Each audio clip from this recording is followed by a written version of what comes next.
നമ്മൾ പലപ്പോഴും കേട്ടിട്ടുള്ളതാണ് Cape of good hope എന്ന് പറഞ്ഞാൽ സദേൺ ടിപ്പ് ഓഫ് ആഫ്രിക്ക എന്നാണെന്ന്. യഥാർത്ഥത്തിൽ ആഫ്രിക്കയുടെ അറ്റം മറ്റൊന്നാണ്, കേപ്പ് അഗുലസ്. ഇന്ത്യൻ ഓഷനും അറ്റ്ലാന്റിക് ഓഷനും ഒഫീഷ്യലി കൂടിച്ചേരുന്ന സ്ഥലം. രണ്ട് സമുദ്രങ്ങൾ ചേർന്ന് സൃഷ്ടിക്കുന്ന ഒരു അത്ഭുത ലോകം. 15ാം നൂറ്റാണ്ടിൽ ഇവിടെ എത്തിയ പോർച്ചുഗീസുകാർ ഈ കടലിനെയും അവരുടെ മാഗ്നറ്റിക് കോമ്പാസിനെയും പറ്റി അതിശയിപ്പിക്കുന്ന ഒരു കാര്യം കണ്ടു. അവരുടെ മാഗ്നറ്റിക് കോമ്പാസ് യഥാർത്ഥത്തിൽ ഉത്തരദിശയെ കൃത്യമായി കാണിച്ചു.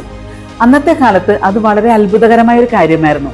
അതുകൊണ്ടാണ് അവർ ഈ സ്ഥലത്തെ കബോ ദ അഗുൽഹാസ് അഥവാ സൂചികളുടെ അറ്റം എന്ന് പേരിട്ടു. കേപ്പ് ഓഫ് ഗുഡ് ഹോപ്പും കേപ്പ് അഗുലാസും ഒന്നാണെന്ന് പലർക്കും തോന്നിയേക്കാം, പക്ഷെ അത് തെറ്റാണ്.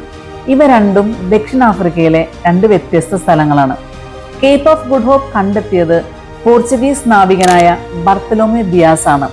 അദ്ദേഹം ഈ സ്ഥലത്തെ കബോ ദാസ് തോർമെന്താസ് അഥവാ എഡ്ജ് ഓഫ് സ്റ്റോംസ് എന്ന് വിളിച്ചു. അതിന് കാരണമുണ്ട്. അക്കാലത്ത് കടലും കാലാവസ്ഥയും അത്യന്തം അപകടകരമായിരുന്നു. ഇന്ന് കേപ്പ് അഗുലാസ് ഒരു മനോഹരമായ ടൂറിസ്റ്റ് കേന്ദ്രമാണ്.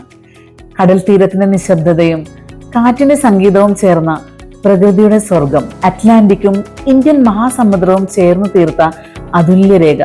ഇവിടെ എത്തുമ്പോൾ നിങ്ങൾ ലിറ്ററലി ഭൂഖണ്ഡത്തിന്റെ അറ്റത്താണ്.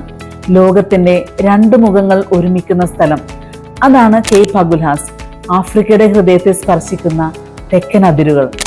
ഡെസ്റ്റിനേഷൻ ഹോളിഡേയ്സിന്റെ ദി ഗ്രേറ്റ് ആഫ്രിക്കൻ ജേർണി ഈ വരുന്ന 2026 ഫെബ്രുവരി 23-നാണ്. കേപ്പ് അഗുലസ് കാണാനും ആഫ്രിക്കയുടെ മറ്റ് അത്ഭുതങ്ങൾ എക്സ്പീരിയൻസ് ചെയ്യാനും ഇനി എന്തിനു വെയിറ്റ് ചെയ്യണം? താഴെ കാണുന്ന നമ്പറിൽ ഉടൻ വിളിക്കൂ. Let's go today.